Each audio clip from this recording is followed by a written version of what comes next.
দুইটি সময় ঘুমালে আপনি ফকির হয়ে যাবেন। নবীজি সাল্লাল্লাহু আলাইহি ওয়াসাল্লাম এই দুইটি সময় ঘুমাতে নিষেধ করে দিয়েছেন। আমরা অনেক সময় এমন কিছু টাইমে ঘুমিয়ে থাকি যে সময় ঘুমাতে নবীজি সাল্লাল্লাহু আলাইহি ওয়াসাল্লাম নিষেধ করে দিয়েছেন। এই সময় যদি আমরা ঘুমিয়ে থাকি তাহলে আমাদের ঘর থেকে বরকত উঠে যাবে। নাম্বার ওয়ান, এক নাম্বার হচ্ছে ফজরের পরে ঘুমানো, ফজরের নামাজের সময় ঘুমানো। নবীজি সাল্লাল্লাহু আলাইহি ওয়াসাল্লাম এই সময় ঘুমিয়ে থাকতে নিষেধ করে দিয়েছেন। ফজরের ব্যাপারে কিন্তু আল্লাহ তাআলা পবিত্র কোরআনুল কারীমের ভিতরে আয়াত নাজিল করে দিয়েছেন এবং ফজরের ব্যাপারে আল্লাহ তাআলা কসম করেছেন, ওয়াল ফজর ওয়া লায়ালিন আশর। আল্লাহ পাক রব্বুল আলামিন এই ফজরের ব্যাপারে কসম করেছেন। শুধু তাই নয়, এই সময় কিন্তু আসমান থেকে ফেরেশতারা রহমত নাজিল করেন এবং রিজিক নিয়ে প্রত্যেকটা ঘরে ঘরে পৌঁছে যান। এখন যদি কোনো বান্দা সেখানে ঘুমিয়ে থাকে ফজরের সময়, তাহলে কিন্তু তার ঘরের ভিতরে বরকত নিয়ে যাওয়া হয় না, সেগুলো জঙ্গলে নিয়ে হিংস্র যে সমস্ত প্রাণীরা আছে তাদেরকে দিয়ে দেওয়া হয়। শুধু তাই নয়, বুখারী শরীফের হাদিস, নবীজি সাল্লাল্লাহু আলাইহি ওয়াসাল্লাম এই ফজরের ব্যাপারে যাতে করে বরকত হয় এই জন্য দোয়া করেছেন। তিনি দোয়া করেছেন, আল্লাহুম্মা বারিক লি উম্মতি ফি বুকুরিহা, আয় আল্লাহ আমার উম্মতের সকালটা বরকতময় করে দেন। আল্লাহ পাক রব্বুল আলামিন এই দোয়াটা কবুল করে নিয়েছেন।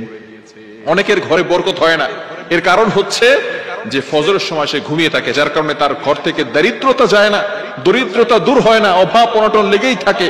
টাকা ইনকাম করে ঠিকই, কিন্তু অভাব অনটন যায় না, সে ফজরের সময় ঘুমিয়ে থাকে। এই জন্য অবশ্যই ফজরের সময় ঘুমানো যাবে না এবং ফজরের পরেও ঘুমাবেন না। অনেক সময় কিছু মানুষ আছে ফজরের নামাজ পড়ে তারপর আবার ঘুম না, এই সময় আপনি আমল করেন, কিছুক্ষণ পরে ঘুমান। ইশরাকের নামাজ নবীজি সাল্লাল্লাহু আলাইহি ওয়াসাল্লাম পড়তেন, এই সময় একটু হাঁটাহাঁটি করেন। বিশেষ করে চিকিৎসা বিজ্ঞান বলছে এই সময়ে যদি আপনি হাঁটাহাঁটি করেন, এই ওয়েদারটা, আবহাওয়াটা যদি আপনার গায়ে লাগান, তাহলে রোগ প্রতিরোধ ক্ষমতা বাড়বে।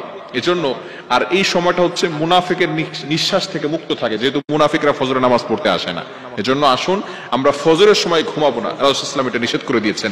নাম্বার 2, দ্বিতীয় নাম্বার হচ্ছে মোস্ট ইম্পর্টেন্ট, মাগরিব থেকে নিয়ে এশা পর্যন্ত এই সময়টা আমরা ঘুমাবো না।